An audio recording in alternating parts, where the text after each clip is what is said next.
பசுபதியும் வெண்ணிலாவோட மாமாவும் சந்திக்கிறாங்க. அப்ப வெண்ணிலாவோட மாமா சொல்றாங்க, காவேரிய பழி வாங்குறேன்னு வெண்ணிலாவ இப்படி கொன்னுட்டீங்களே அப்படின்னு பசுபதிய பார்த்து கேக்குறாங்க. இத குமாரு கவனிச்சிடுறாரு. அவர் செல்போன்ல இருந்து தூரமா நின்னு யாருக்கும் தெரியாம படம் எடுத்துக்கிட்டு இருக்காரு இவங்க ரெண்டு பேரும் பேசுறத. பசுபதி சொல்றாரு, அவ கோவமா சட்டையை பிடிச்சிழுத்தாயா, எனக்கு கோவம் வந்துருச்சு, அதனாலதான் வெண்ணிலாவ கீழே தள்ளி விட்டேன். குமாரால எமோஷனை கண்ட்ரோல் பண்ணிக்க முடியல. போன்ல வீடியோ எடுக்கிறத விட்டுட்டு பசுபதி சட்டைய பிடிச்சு இழுக்கிறாரு குமாரு. குமார் சொல்றாரு, பசுபதி இன்னையோட உன் கதை முடிஞ்சிச்சுரா.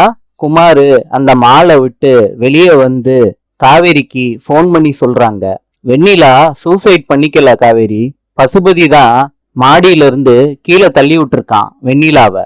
இத போன்ல காவேரி கேட்டுக்கிட்டு இருக்காங்க, அதிர்ச்சி ஆறாங்க. குமார் சொல்றாரு, காவேரி அந்த பசுபதி பேசுனத நான் வீடியோவா எடுத்திருக்கேன் அப்படின்னு நடு ரோட்ல நின்னுகிட்டு சொல்றாரு. அப்ப பசுபதி காரு குமார் மேல மோதுது. குமாரு செல்போனை தவற விட்டுறாரு, அவரும் கீழே விழுகிறாரு. காவேரி விஜய்க்கு போன் பண்ணி சொல்றாங்க, வெண்ணிலா சூசைட் அட்டெம்ப்ட் பண்ணல, பசுபதி தான் மாடியில இருந்து புடிச்சு தள்ளி விட்டுருக்கான் அந்த வெண்ணிலாவ. விஜய் இதை கேட்டு ரொம்ப டென்ஷன் ஆறாரு போன்ல. பசுபதி குமாரோட போனை எடுக்கிறாரு. குமாரு போனை எடுக்காதன்னு கத்துறாரு. பசுபதி கண்டுக்காம அந்த போனை எடுக்கிறாரு. நாளை சந்திப்போம்.